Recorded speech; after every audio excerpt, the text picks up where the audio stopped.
Back in 2018, I was going to college. I took an art history class, so I had to just get a requirement for, my credits for class. And so I was like, what's the easiest thing that I could do? And first day we walk in, we go over the syllabus of the class and we discuss, the teacher discusses that there's an extra credit opportunity if you go to a museum and you write in a one-page essay about your experience at the museum and what you saw, you will get extra credit in the class. Something just to give you a little extra boost. And I was like, oh, that's interesting.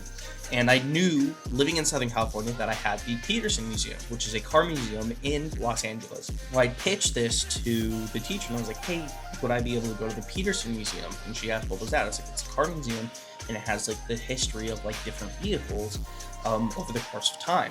I was swiftly given a no, and that cars are not art, to which I was very dismissive of that statement. And before I could even give a counter argument to prove my point, she had moved on and shut down the rest of the entire conversation. I did feel in my heart, still do to this day, that cars are art.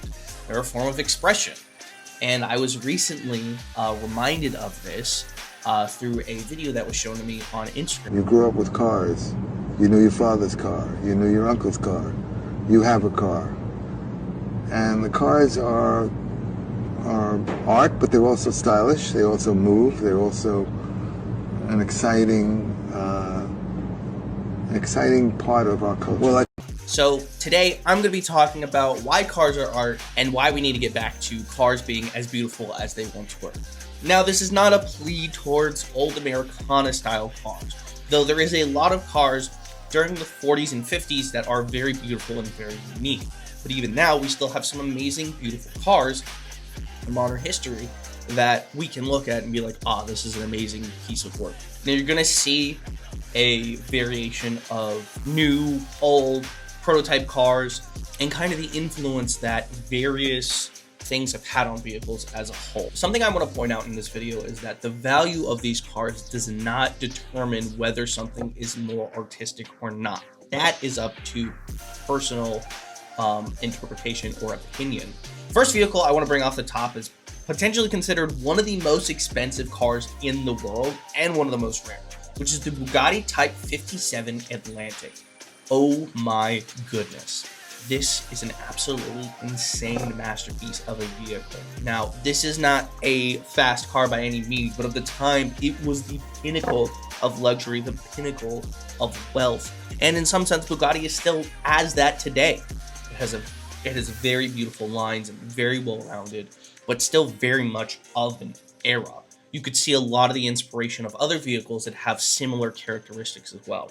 The next vehicle is the Mercedes Gullwing 300 SL. This car gets brought up a lot among my friends. My friend Austin, he loves this vehicle, and it is the definition of old money aesthetic. I mean, it's a beautiful car. It was considered a sports car of its time, but still a very luxurious grand touring vehicle.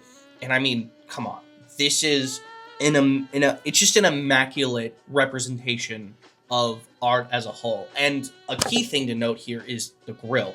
This would be a design that would be carried through many Mercedes and many generations of Mercedes past it. Now, we're going to get into something a little bit more extreme, something that was never released to the public but was shown as a concept design.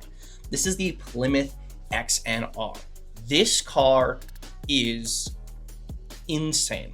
This is what happens when designers are given an unlimited budget and basically just a theme.